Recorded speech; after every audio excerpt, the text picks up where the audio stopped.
যতদিন পর্যন্ত আপনি ফোন ইউজ করেছেন এবং গুগলে যা কিছু সার্চ করেছেন সবকিছু কিন্তু গুগল হিস্ট্রিতে জমা হয়ে আছে, যার কারণে আপনি ততটা নিরাপদ না। এমনকি আপনার ফোন গরমও হয়ে যাবে, মাঝে মধ্যে হ্যাংও করতে পারে। তাই চলুন আমরা দেখে আসি কিভাবে গুগল হিস্ট্রি থেকে এগুলো ডিলিট করে ফোনটা সচল করে রাখা যায় এবং হ্যাং না মারে। যদি ভিডিওটা আপনার উপকারে আসে তাহলে আপনি শেয়ার করে আপনার টাইম লাইনে রেখে দিতে পারেন, যাতে পরবর্তী সময়ে আপনি দেখে দেখে সবকিছু মুছে ফেলতে পারেন। শুরুতে আপনার ফোনে যে ক্রোম ব্রাউজার আছে, ক্রোম ব্রাউজারে প্রবেশ করবেন। ক্রোম ব্রাউজারে ঢোকার পরে যে উপরে ট্রিপল ডট আছে, এটাতে একটা ক্লিক করবেন। টিপ দেওয়ার পর এই যে এখানে একটা হিস্ট্রি নামে অপশন আছে, এটাতে একটা ক্লিক করবেন। ক্লিক দেওয়ার পর আপনি দেখতে পাবেন এই যে এ যাবৎ পর্যন্ত আপনি যত কিছু সার্চ করেছেন সবগুলো এখানে আছে। এর ফলে আপনার ফোন ভালোভাবে কাজ করে না।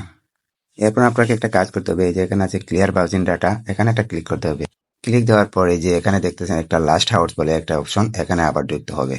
ক্লিক দেওয়ার পরে এখানে এই যে অল টাইম আছে, অল টাইম আর একটা ক্লিক করবেন। ক্লিক দেওয়ার পর আবার নিচে আসবেন ক্লিয়ার ডাটা, এটাতে আবার একটা ক্লিক করবেন।